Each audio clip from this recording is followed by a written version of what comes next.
Mafia series में योगी राज में एक के बाद एक मिट्टी में मिलते बड़े बड़े माफियाओं की कहानी हम इस वीडियो में आपके सामने लेकर आए हैं कि कैसे यूपी में माफियाओं की 124 अरब से अधिक की संपत्तियां जब्त की गई हैं, हजारों इनकाउंटर हुए हैं, 150 से ज्यादा अपराधी ढेर हुए हैं। ये सब आपको इस वीडियो में तफसील से बताएंगे। लेकिन सबसे पहले बात बाहुबली मुख्तार अंसारी की।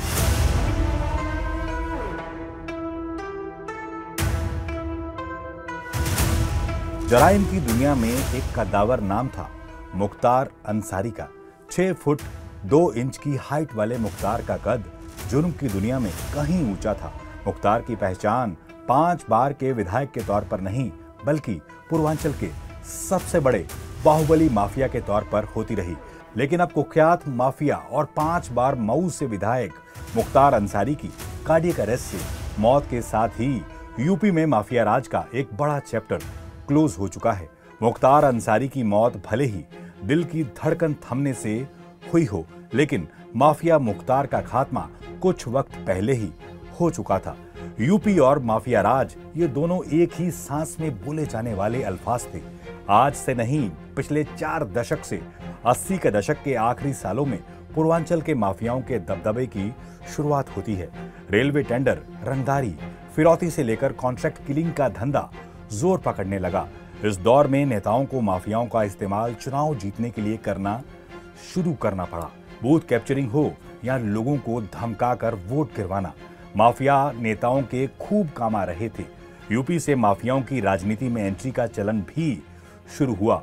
मुख्तार अंसारी ने कॉलेज के दौर से ही माफिया बनने की ट्रेनिंग शुरू कर दी थी।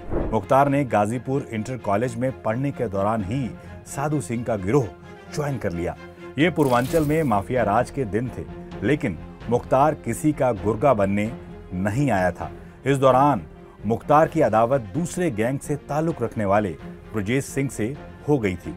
कॉलेज के दिनों से शुरू हुई ये दुश्मनी पूर्वांचल के खूंखार गैंग वॉर में तब्दील हो गई। जल्द ही मुख्तार और ब्रजेश सिंह अपने गैंग बना चुके थे। मुख्तार ने सरकारी ठेकों को दबंगई से हथियाना शुरू कर दिया। जराइम की दुनिया में डूबे हुए मुख्तार को मालूम था कि सियासत के सहारे ही जुर्म के उसके धंधे की हिफाजत कर सकता है। वो परिवार की सियासी विरासत भी थी और मुख्तार की बाहुबली माफिया इमेज भी। वह दौर सियासत और माफियाओं की मिली भगत के नंगे नाच का दौर था। साधु सिंह के गैंग से माफिया करियर की शुरुआत करने वाले मुख्तार ने पूर्वांचल के सबसे बड़े माफिया डॉन के तौर पर अपनी पहचान बनाई थी। 1-2 नहीं बल्कि 8 राज्यों में मुख्तार के खौफ का कारोबार चलता था। बेहद प्रतिष्ठित परिवार से आने वाले मुख्तार ने जराइम की दुनिया में अपना नाम बनाया और फिर सियासत की राह पकड़ ली। 5 बार मऊ की जनता ने माफिया मुख्तार को माननीय नेताजी बनाने के लिए वोट किया। 1996 में मऊ से मुख्तार अंसारी ने बसपा की टिकट पर चुनाव लड़ा और जीता भी। इसके बाद लगातार 5 बार मुख्तार अंसारी वहां से चुनाव लड़ता और जीतता रहा। मुख्तार ने पार्टियां बदली, लेकिन चुनाव के नतीजे नहीं बदले। मुख्तार अंसारी का गुजारा विधायक निधि के फंड से तो होना नहीं था। उसके लिए तो गुंडा टैक्स, रंगदारी टैक्स, ठेका टैक्स जैसी कई जरिए थे। जराइम की दुनिया में मुख्तार एक बड़ा नाम बन चुका था। कृष्णानंद राय हत्याकांड, मऊ दंगे समेत दर्जनों मुकदमों में लिप्त मुख्तार को जेल में बंद किया गया, लेकिन इससे मुख्तार और उसके गैंग को रत्ती भर भी फर्क नहीं पड़ा। जेल से माफियागिरी चलाने का जो मॉडल मुख्तार ने तैयार किया, उसकी काट आज तक किसी के पास नहीं थी। जिस जेल में मुख्तार बंद होता था, वहां उसका क्राइम हेडक्वार्टर बन जाता था। उल्टा जेल में गैंग चलाना माफियाओं को ज्यादा मुनासिब नजर आने लगा। मुख्तार 2005 से ही जेल में बंद था, लेकिन मुख्तार का गैंग एक्टिव था। जेल से ही माफिया मुख्तार पर 8 मर्डर के केस दर्ज हुए। माफिया जेल में दरबार सजाता, बैडमिंटन खेलता और अपने गुर्गों के जरिए वसूली और खौफ का धंधा चलाता रहा। लेकिन 2017 में यूपी में कुछ अप्रत्याशित हुआ। बीजेपी ने प्रचंड बहुमत हासिल किया और मुख्यमंत्री बनाया गया।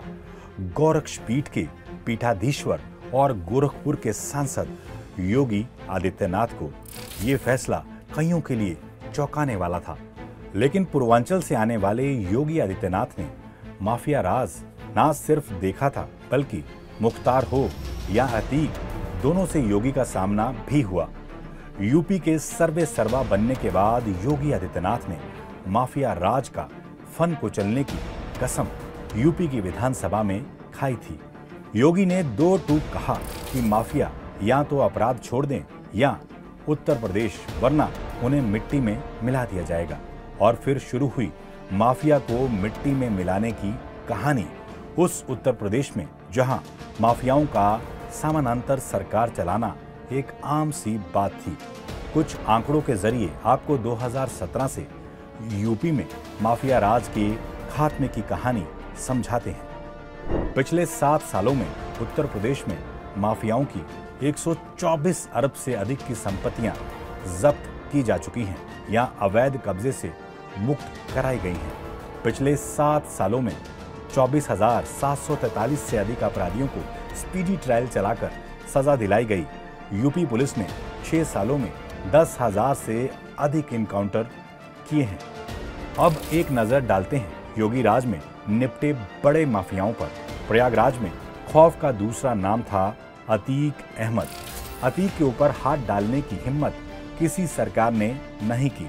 मायावती ने एक बार अतीक अहमद पर एक ही दिन में 100 से अधिक केस दर्ज करवाए थे, लेकिन माफिया अपनी राजनीतिक कनेक्शंस का इस्तेमाल करते हुए बच गया था।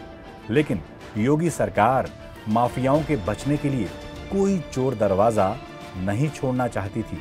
माफियाओं की आर्थिक कमर तोड़ी गई। माफियाओं के खौफ के माहौल को पहले खत्म किया गया, जिसके दम पर उनकी हनक चला करती थी। अतीक के कब्जे से हजारों करोड़ की अवैध संपत्तियां मुक्त कराई गई। माफिया के नेटवर्क को ध्वस्त किया गया। योगी सरकार का ट्रेडमार्क बन गया बुलडोजर एक्शन। इसने माफियाओं के विषैले दांत निकाल लिए। अब यूपी के माफियाओं के हालात उस सांप की तरह हो गए हैं जो बस फुफक कर रह सकता है, लेकिन जिसके डसने से किसी की जान नहीं जा सकती। 15 अप्रैल को अतीक अहमद और उसके अपराधी भाई अशरफ की पत्रकार के भेष में आए हमलावरों ने हत्या कर दी। जमाने ने अतीक का खौफ देखा था, लेकिन दुनिया ने उसके मर्डर का लाइव कवरेज देख लिया। इससे पहले 9 जुलाई 2020 को कानपुर के माफिया विकास दुबे का एनकाउंटर हुआ। विकास दुबे ने एक हफ्ता पहले ही पकड़ने आई पुलिस की टीम पर हमला बोल दिया था, जिसमें 8 पुलिसकर्मी शहीद हो गए थे। यूपी पुलिस बदले की आग में जल रही थी। आखिरकार विकास दुबे की गाड़ी पलटी और उसका एनकाउंटर हुआ। गाड़ी पलटना भी यूपी में एक मुहावरा बन गया। इसके बाद यूपी में ताबड़तोड़ माफियाओं की सफाई का दौर शुरू हो गया। पश्चिमी उत्तर प्रदेश में खौफ का दूसरा नाम बने संजीव माहेश्वरी उर्फ जीवा का खात्मा भी उसी अंदाज में हुआ। लखनऊ के सिविल कोर्ट में पश्चिमी यूपी के आतंक संजीव माहेश्वरी उर्फ जीवा की गोली मारकर हत्या कर दी गई। मुख्तार की मौत से पहले उसके सिपह सालारों को जहन्नुम पहुंचाया गया। कृष्णानंद राय हत्याकांड में मुख्तार का साथ देने वाले मुन्ना बजरंगी भी बेमौत मारा गया। बागपत जेल में बंद मुन्ना बजरंगी की गोली मारकर हत्या कर दी गई। मुन्ना बजरंगी मुख्तार का राइट हैंड माना जाता था। माफिया मुख्तार के करीबियों पर यह ना तो पहला एक्शन था, ना आखिरी। 2021 में चित्रकूट जेल में कई बदमाश बंद थे। इनमें बाहुबली माफिया मुख्तार अंसारी का करीबी मेराज और वेस्ट यूपी का गैंगस्टर मुकीम काला भी था। मुन्ना बजरंगी की हत्या के बाद मेराज ही मुख्तार का सबसे खास आदमी था। इसी जेल में गैंगस्टर अंशु दीक्षित भी बंद था। अंशु ने मौका मिलते ही मेराज और मुकीम पर ताबड़तोड़ गोलियां चलाकर उनका काम तमाम कर दिया। बाद में पुलिस ने इनकाउंटर में अंशु दीक्षित का भी जेल के अंदर ही इनकाउंटर कर दिया। इसी तरह चाहे वो वेस्ट यूपी का डॉन अनिल दुजाना हो या माफिया विनोद उपाध्याय, योगी राज में माफियाओं का खात्मा बदस्तूर जारी है। योगी ने कहा था, माफिया या तो जुर्म छोड़ दें या हम उन्हें दुनिया छोड़ने पर मजबूर कर देंगे। योगी अपना वादा निभा रहे हैं। माफिया या तो यूपी छोड़ रहे हैं या जराइम का कारोबार या फिर दुनिया ही छोड़ दे रहे हैं। योगी राज में माफिया राज के खात्मे की कहानी का एक निर्णायक मोड़ है माफिया मुख्तार अंसारी की मौत। योगी ने साफ कर दिया है कि यूपी में सिर्फ योगी राज चलेगा, माफिया राज नहीं। उम्मीद करते हैं माफिया सीरीज का ये एपिसोड आपको पसंद आया होगा। अगर आपको एपिसोड पसंद आए तो आप हमें कमेंट करना ना भूलें और आप हमें बता भी सकते हैं कि आप अगला एपिसोड किस माफिया पर देखना चाहते हैं। बहुत बहुत शुक्रिया।